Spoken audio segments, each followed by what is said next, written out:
เหล้าเนาะเหล้าวงยาเอาวงยาอยู่นะ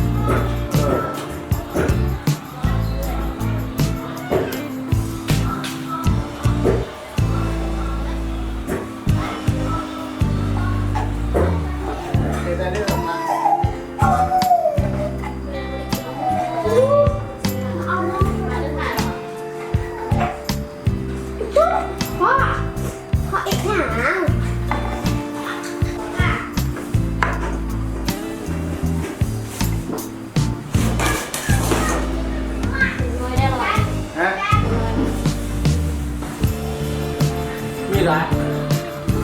เอามีดมาให้พ่อดูได้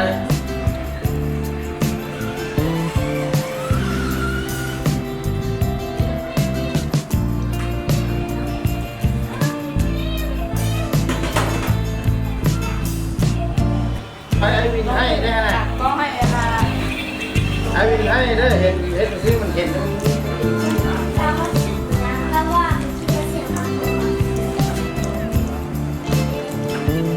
เสียงรถอันนี้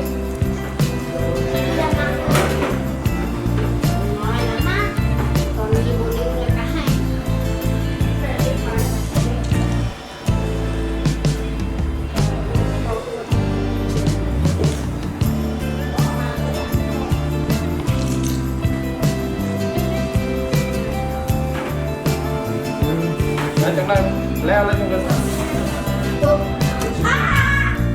เอาไปยืมห้องแอบนะเข้าห้องไว้ลูกเอาเข้าห้องไว้ดีไหมขอบคุณเอา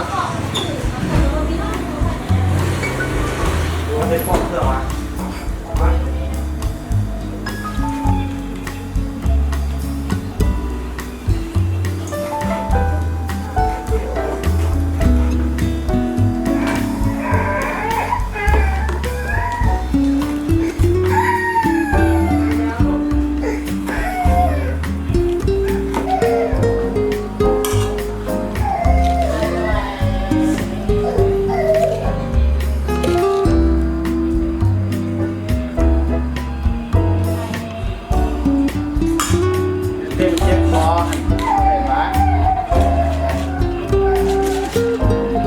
แล้ววุ่นๆแล้วมันกินนะแม่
โอเคเลยพี่เค็มโคตรเลยห่างเลยปลาแดกนี่บริใส่เกลือจังหน่อยเลยนะเอาตามด้วยไปของน้ำตับเดี๋ยวทานน้ำตับ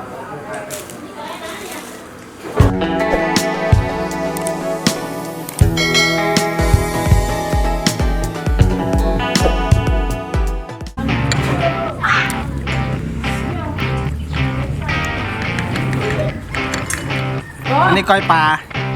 เราจะก้อยปลาเนอะอาจจะน่าจะว่าซาชิมิลาว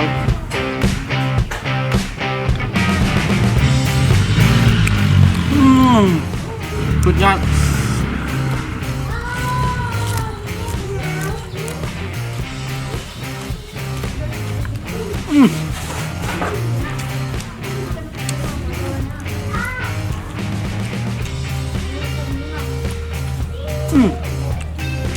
สุดยอด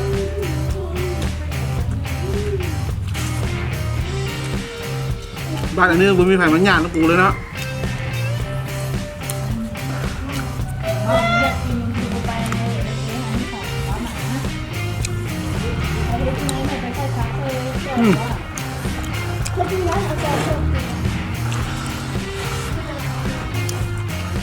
กินคนเดียวส้มที่กินเนี่ยแซ่บ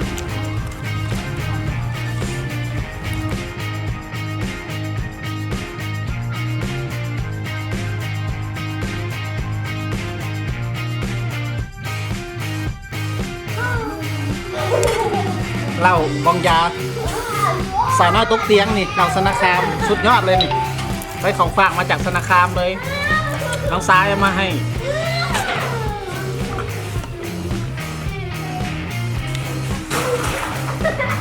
เหล้า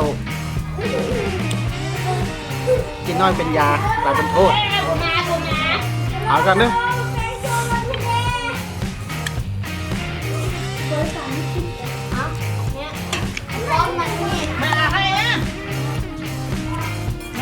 ว้าวโอ้คัก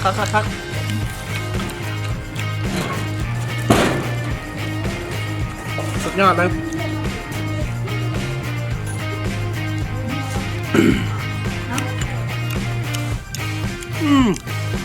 กินผู้เดียวป้าคือสกินเบิร์ดนี่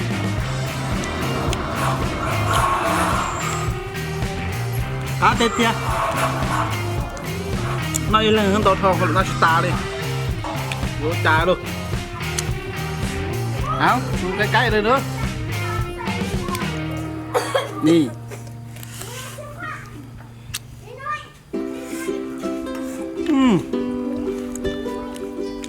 โคตรแซ่บเลยฮะตาแซ่บสวยมีเด้อความเด้อเด็ดมาแล้วเลยนี่ไงโอ้โหมาโต้สุดยอดเลยมียังนี่เมนูยังนี่จุ่มเสสวนนะพี่น้องเด้อเสสวนดูกินแล้วไปเลยน้องซ่าขัน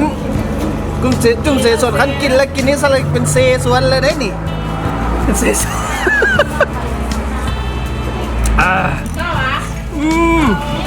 สุดยอดโอ้ยมันยังไม่ได้เป็นเสสวนเด้อเอาจากวันเป็นเสสวนเลยซะ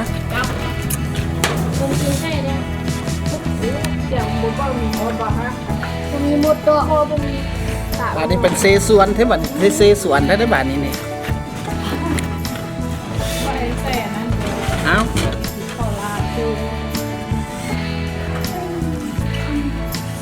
ดูนี่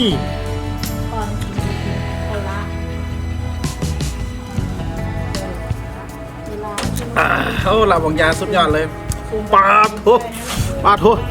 บัวไหวคอนี่ดูไปหาตีนไก่เอาตีนไก่เป็นโตเข้าปาก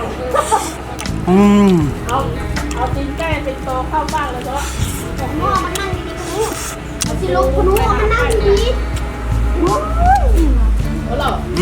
เจ้าเป็นกูเกินปีนะคะรอมาครับผมทอดเลยพี่น้องเชื่อไว้ตาเด็ดฟังกันเดี๋ยวดูเบิ่งจนน้ำลายหยุดละเร็วดูมาเด้อ จะเล่นไปดูดใส่ลงมาไหมอ๋อกูเฮ็ดลงมาใส่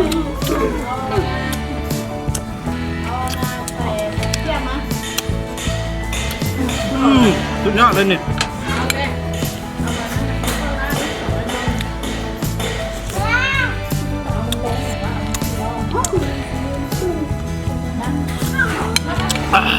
สุดยอดแซ่บแซ่บ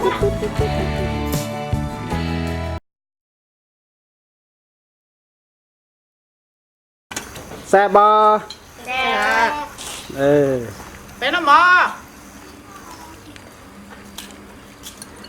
เขาก็เลี้ยวเบื้องหน้าเนี่ยเขาเสลียวในถ้วยแม่